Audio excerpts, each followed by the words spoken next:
Hey guys, in this video we are going to be talking about the structure of alkynes, why they behave the way they do, and some of the typical reactions that alkynes can undergo.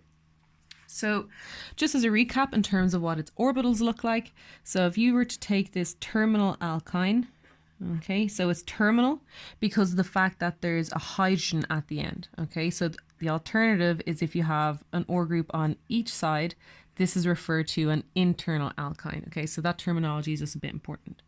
So what does it look like? So if you have the two carbon atoms of your alkyne, okay, hopefully you remember from the video on orbital hybridization that these are sp hybridized, okay? So you have your sp orbitals overlapping head on, and that's your sigma bond, so the one in the middle. And then you'd have one sp orbital out the other side as well, and that would be overlapping with your hydrogen atom, and then on this side I'm just going to call it OR. So when it comes to drawing these, it's a little bit more difficult, and I remember I had a tough enough time trying to draw them last time, so I'll try it again. Okay, so similar to your alkenes, okay, you have p orbitals. So in the case of alkynes, you have 2 times sp hybridized orbitals and 2 times p orbitals, okay? So what happens is much like in an alkene, your p orbitals stick up and down from the carbons, okay? And while they look like they're drawn far apart, they actually overlap to form one of your pi bonds, okay? So it's a side-on overlap, so it's one of your pi bonds. And they both do that. So you have electron density above and below the sigma bond that's running through the middle. But because you have 2 p orbitals, what happens is perpendicular to these p orbitals here, so they come out in front and behind the carbon atoms, okay? So if you were to if you imagine you're the OR atom looking all the way down these bonds here, they would actually be like this, okay? They'd be forming a cross. And both of those carbon atoms have those. So they overlap much the same as the ones above and below. Okay, so to help me this time, just to make sure it's very clear, I decided to print something out because I'm a bit artistically challenged, okay? So hopefully if you didn't see it in how I drew it, it's a bit more clear. So in this case, the red orbitals are your sp orbitals, and then the blue and green ones are your p orbitals, and you should be able to see that these are perpendicular to each other, okay? So what happens is these p orbitals overlap, the ones that are in front and behind, as well as the ones that are above and below. So what ends up happening is almost these kind of sausage-like shapes that are surrounding around the sigma bond, okay? So your sigma bond is running through the middle, okay? So hopefully that helps you if this one wasn't clear enough, okay? So one of the interesting properties of alkynes is that they are acidic. Okay, and that's often quite surprising because, as it's been kind of said repeatedly now throughout my videos, is that a carbon-hydrogen bond is, generally speaking, not acidic. Okay, it's usually quite difficult to remove. So if you have an alkane, this hydrogen is not acidic. It's exceptionally difficult to try and remove it. And the same for alkenes. So if you have an alkene like this, those hydrogens are also exceptionally difficult to remove. So what makes an alkyne so special? Okay, so if you remember back to one of my earliest videos on orbital hybridization, okay, so if this is energy, so the higher up it is, the higher in energy and less stable the orbitals are, okay, so your typical p orbital is, say, up here, and your s orbital is down the bottom, okay? So when you have an sp3 orbital, okay, it's made up of 3/4 p character and 1/4 s character, so it's relatively high in energy. And then for an sp2 orbital, it has 2 parts p and 1 part s, so it's higher in energy than an s orbital, but it's lower in energy than an sp3 orbital. And then similarly, an sp orbital usually lies about halfway between an s and a p orbital in terms of energy because it's got 50% character from both. That means if you have a hydrogen atom that is bound via an sp3 orbital, the electrons in that bond are relatively high, like this, okay?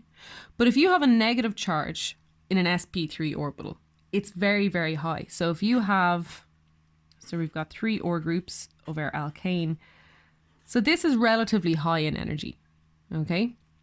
But when you take, and that's because it's in an sp3 orbital, but when you take an alkyne, such as this, if you use a strong base, and the base you'll often see is NaNH2, okay? So what happens is your NH2 has a negative charge, and that's the counter ion by a positive charge. So the negative charge on your nitrogen will attack the hydrogen, and the electrons in the hydrogen carbon bond will then go back to sit at the carbon. Okay, so then what you end up with is something that looks like this. Okay, so this negative charge isn't that bad. Okay, so for an alkane or an alkene, negative charges are generally quite unstable, so you're more likely to see things like SN2 type reactions. But in the case of an alkyne, because this negative charge exists in an sp orbital, it's relatively low in energy. Okay, so that's a common question. Why are alkynes more acidic than alkenes and alkanes? And the reason for that is because they're sp hybridized, so the negative charge is currently residing in an orbital that's relatively lower in energy.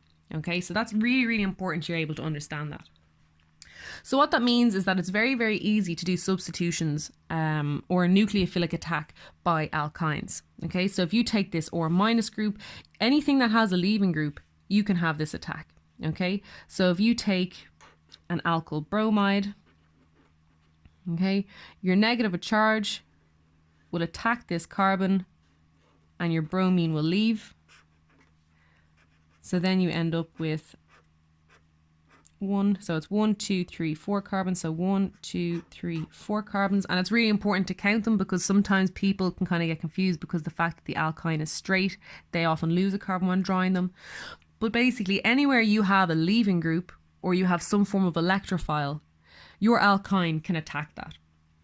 Okay, so that's a very, very important transformation, and it's commonly used in organic chemistry because the fact that alkynes can do a variety of interesting reactions.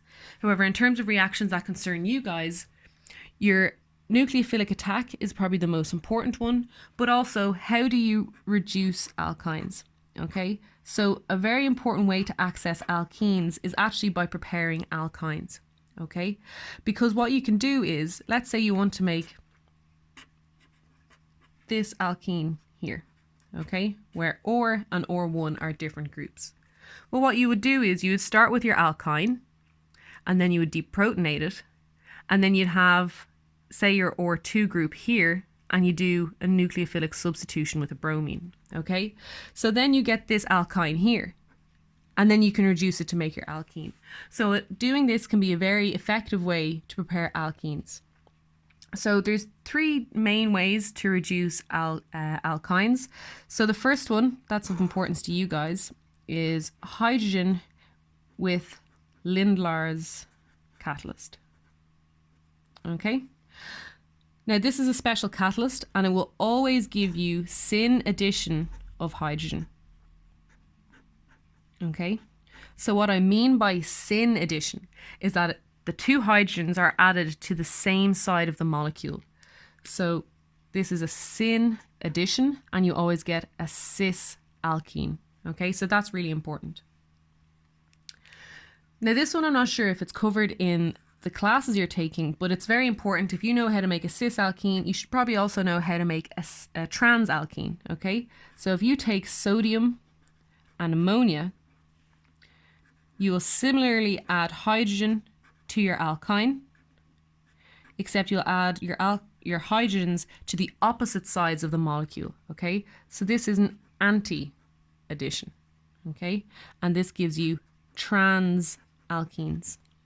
Okay, and then the final one is the addition of hydrogen with palladium.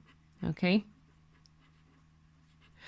so an important question that you might be asking is, if you're treating an alkyne with hydrogen, why does it only add once? Because you know now that you can add hydrogen gas to an alkene as well.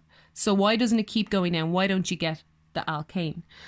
It depends entirely on what system you're using, what reagents you're using. So in the case of Lindlar's catalyst, it isn't able to catalyze the addition of hydrogen to alkenes. Okay, but in the case of palladium, it is. So what happens is that when you treat an alkyne with hydrogen and palladium, you will add 2 equivalents of hydrogen gas. Okay, so palladium is able to, and the phrase is, saturate the molecule. Okay, so if you think of when you're out in the rain and you get absolutely saturated, what you're trying to say is you cannot possibly get more wet than you are. Okay, so in terms of alkynes, when you're saying it's saturated, you cannot possibly add more hydrogens. It's completely saturated. Okay, so some catalyst systems will not saturate the molecule. They'll only add some hydrogen. So in the case of Lindlar's catalyst, it's not able to react with alkenes. So therefore, after you add the first equivalent of H2, it stops and you end up with the alkene. In the case of palladium, and there are other catalysts that do this, but in the case of palladium, for example, you will keep on adding hydrogen until there's nowhere left for hydrogen to go. So they're the main features of alkynes. Okay, so it's really important that you're able to talk about why they are so acidic. So be prepared to be able to draw this type of energy diagram showing that the more S character an orbital has, or conversely, the less P character it has, the lower in energy it is. So a negative charge in an sp orbital is a lot more stable than a negative charge in an sp3 orbital. And then being able to talk about why this is important. So because it's acidic, you can do nucleophilic attacks with alkynes that have been deprotonated by a strong base. But then also being able to talk about what are the products of reactions when you reduce your alkyne. So depending on your reagents, you need to be able to say, well, if you use palladium, you'll end up with an alkane. If you use a Lindlar's catalyst, you'll end up with a cis alkene. Okay, so that's it for alkynes. And then we're going to move on to some more functional groups, and I will go back to make that video on SN1 and SN2 type reactions because that's very important as well. Remember that all these videos are being made as part of a charity event, so I can try to raise some money for Cystic Fibrosis Ireland. If you've been enjoying these videos, please do consider donating to the GoFundMe page, which is the link is down below in the description. And if you can't donate, that's fine, but perhaps you know someone who you can share this video with who they will be able to find it interesting, and perhaps they can donate on your behalf. So thanks very much for listening, guys, and I will see you next time.